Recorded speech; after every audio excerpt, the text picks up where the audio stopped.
안녕하세요. 대단히 반갑습니다. 낯선 것은 익숙하게, 익숙한 것은 낯설게 권현옥. 나는 수필을 쓰고 싶어서 쓰고 감동받고 싶어서 읽는다. 감동받고 싶은 의지가 있다 해서 마음이 그대로 움직여주는 것이 아니고, 쓰고 싶은 마음이 절실하다 해서 글이 술술 쓰지는 것이 아니니 감동을 받는 일도 주는 일도 쉽지 않다.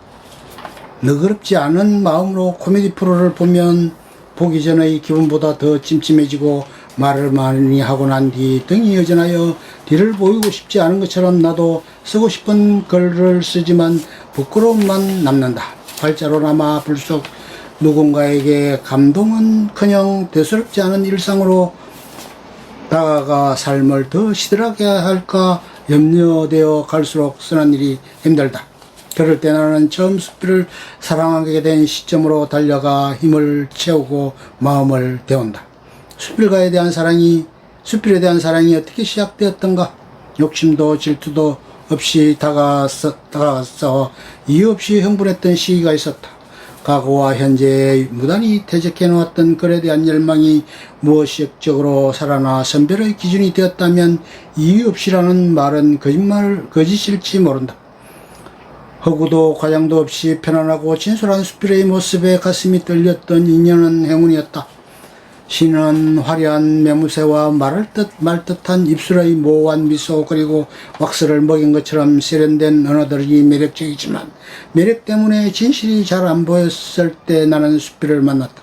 덩치 큰 소설이 진실을 위해 끊임없이 말을 걸고 있었지만 뜨거운 호흡도 긴 호흡도 조금씩 과장돼 보이고 풀어놓은 이삿짐이나 퍼낸 웅덩이의 흙처럼 실제보다 더 많은 양으로 부산스러워 보일 때 수필을 만났다.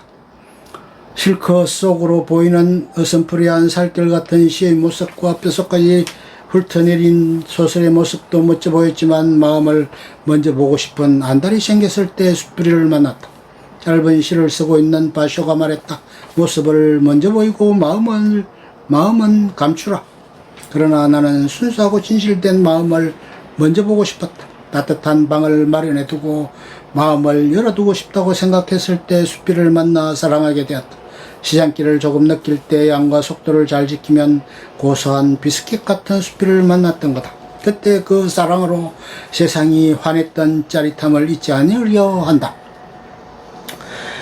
나는 수필에서 자칫 일상의 고백에 치우치거나 평범한 시각의 나열이거나 설명이 길어져 퍽퍽한 비스킷이 될까 걱정스러워 새로워지려고 노력한다. 새로운 시각과 표현, 새로운 구성이 내 사랑을 지치지 않게 하리라 믿는다.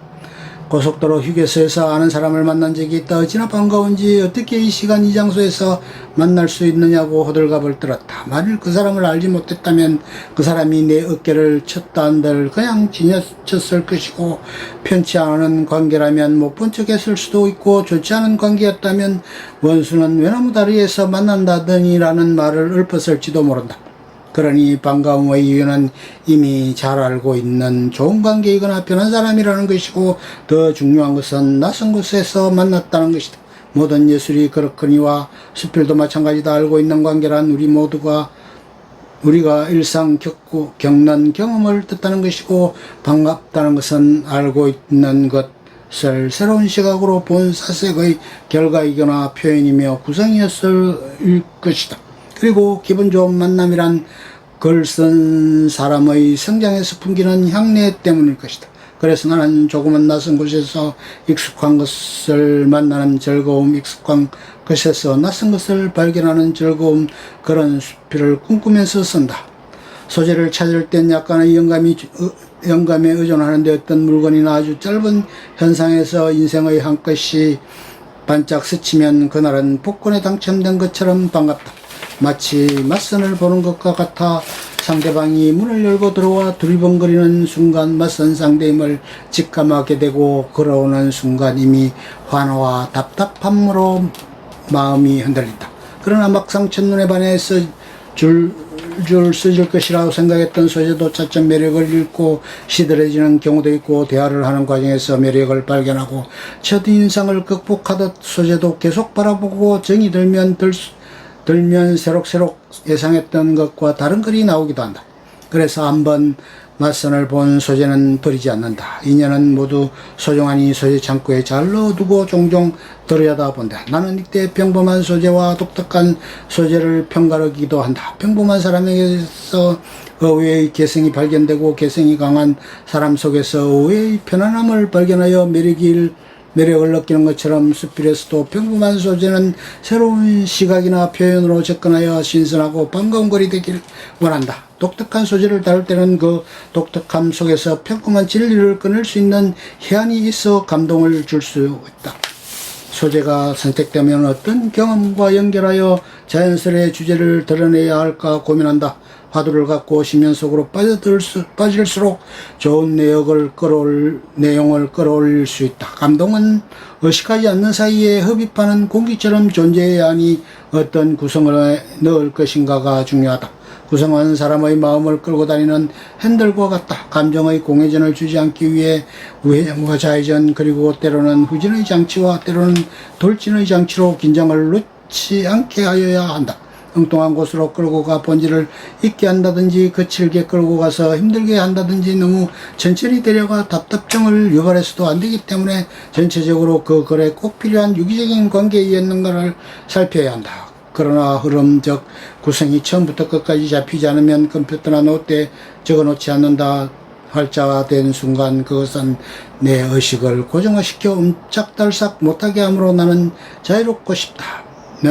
날 며칠 딴청을 부린다 멀쩡해 보여도 이때쯤 나는 헛개비로 사는 것이다. 그리움이 커져서 답답함이 극도에 닿고 숨이 차오르면 컴퓨터에 앉는다. 그리움은 상상력을 동원하는 힘을 지니고 안달을 부리는 모양이다. 문체는 자기 나름의 표현 방법이라 그래서의 매력에 해당한다. 글을 돋보이게도 하고 아니면 시시하게 만들 수도 있다. 말하는 사람의 말투와 같은 것으로 말할 때의 분위기에 따라 목소리의 톤과 표정을 달리하듯 문체도 글의 내용에 따라 조절할 수 있어야 하지만 꼭 이렇게 해야겠다고 해서 의도적으로 나오진 않는다. 그 사람의 성정과 분위기 그리고 성숙된 생각과 어휘의 수용 상태가 드러나는 것이니 그 사람을 가장 잘 드러내는 인상과 같은 것이다. 글이 다 쓰지고 나면 다듬는다. 전체의 글 흐름이 우선 자연스러운지 보고 나면 각 문장의 호흡이 맞는지 조사나 부사가 잘못됐는지 살핀다. 그리고 거친 표현과 너무 평범한 표현, 모호한 표현이 있는지 본다. 그러나 한 번에 보이지 않거니와 이미 내 글은 내 눈의 콩깍지 때문에 잘 보이지 않는다. 환기를 시켜야 한다. 며칠 후 다시 보고 또 다시 환기 그리고 다시 보아야 한다. 때론 누군가에게 보여주고 쓴 조언을 보약으로 참고 마셔야 한다. 머리가 핑그러러 할 때쯤 잊기로 작정한다. 다시는 안 볼 사람처럼. 그러면서도 부끄러워하고 그리워하는 것은 또 뭘까? 이때 나는 행복과 외로움의 띠를 친친 두르고 뒹굴며 소일한다. 좋은 수필을 쓰는 일이 정말로 쉽지 않다. 유명한 강사가 강연의 끝에 박수갈채를 받고 안 받는 일은 철저히 감동에 있다. 그만인 주제인데도 누군가가 하면 진부한 잔소리가 되고 누군가가 하면 감동의 박수를 받는 이유는 어느 하나만의 능숙함 때문이 아닐 것이다.